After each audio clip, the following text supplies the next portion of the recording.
good to be here tonight. I've been with Spofest just about since I believe that they started. I believe 2 years ago is when we started. So I feel privileged to be among such great writers. It's always encouraging to hear your work.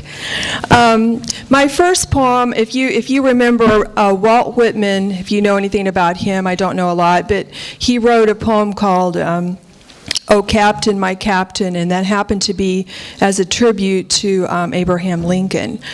And the word captain kind of gave me an idea for a poem. Our family kind of went through something last week. A family member had something happen to them, and we had to testify for the prosecution in a court-martial.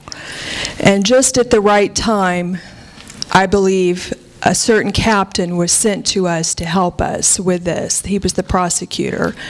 And so this is a tribute tonight to United States Air Force Captain Mark Rosenau, also known by some of the little family members as Captain John Smith from Disney's Pocahontas.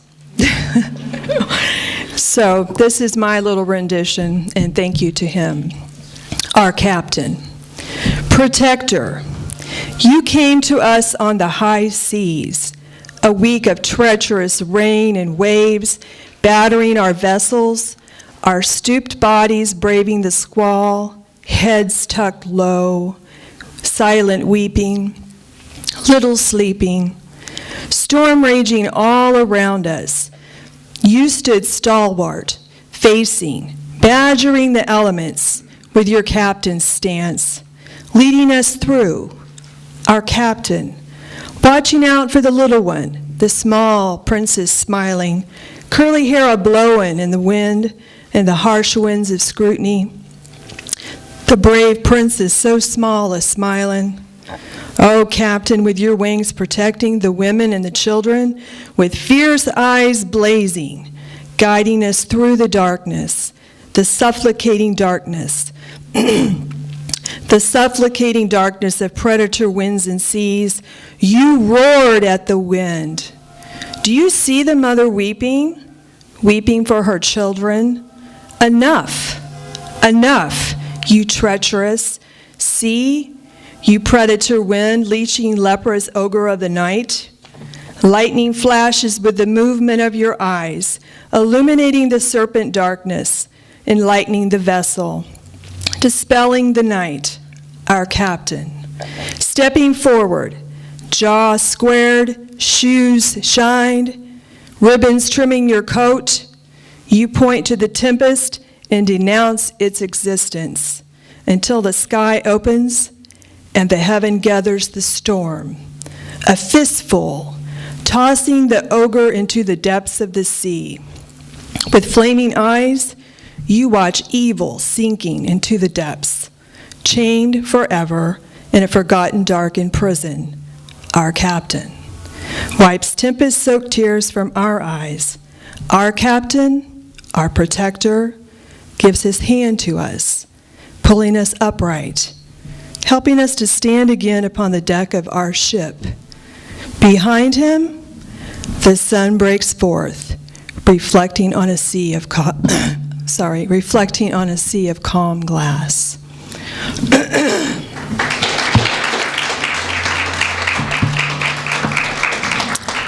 The next piece is, we've probably all been there at some time or other, where there's so many things going on that we just kind of put these walls up and kind of entomb ourselves and entomb our heart.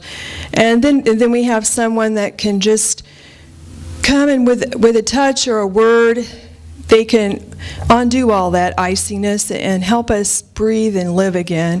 And this is called My Heart is in Your Hand. It happens so gradually, the icing over. Too many troubles, too many ships passing in the night. Without a thought, the walls came up, stalwart towers glistening with frosty shimmers of light, sealing off the living, beating heart, sealing off the emotion of life, protecting, rising higher, squeezing tighter, no tears left, no sadness, no love, no light, ensconced in ice. Pulse slowing, flatlining, Outside, pretenses go on, nothing has changed. Going through the motions, smiling, doing, walking, being. Every day the same. Every day as walls grow around the heart, sealing off any feeling. Each day is a day to get done, a day to continue, to live without living. Until you came. You saw, you knew, you reached and touched the wall. It cracked. You reached and held my heart in your hand. Your eyes meeting mine. Safe. I feel safe. You hold my heart in your hand. Ice melting, crusty cold walls crumbling. Softly, I feel again as my heart beats cradled in your hand.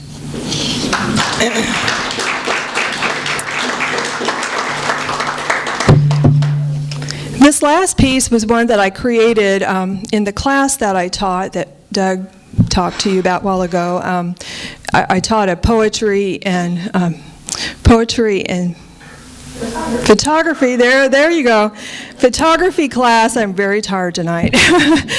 And we at one point talked about the senses, and I suggested, and Debbie could have helped me think of this, to write a poem without your sight and your other senses. And at that time also, we had a guest appearance by James, which was really nice. This is called Oboe Sonata.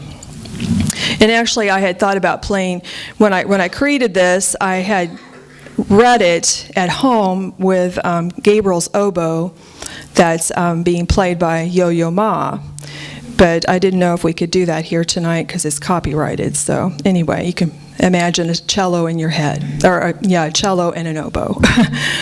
Through an inky emulsion of elusive notions, I reach out to touch your hand, an abstraction, a distraction of obtuse feelings, surrendering to the quiet call of a songbird, lazily trilling a lute-like calling, haunting in its intrusion, peaceful in its inclusion, meandering up the scale, mezzo-soprano, coupled with the sweet scent of honeysuckle and lilacs, then musk and herbs and mossy ferns.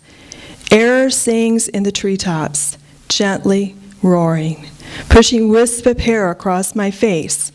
Music floats on the wind. The rise and fall like a living creature breathing, wind chime like soft sadness, singing of lives not lived, a melancholy enchanter with butter-smooth measures.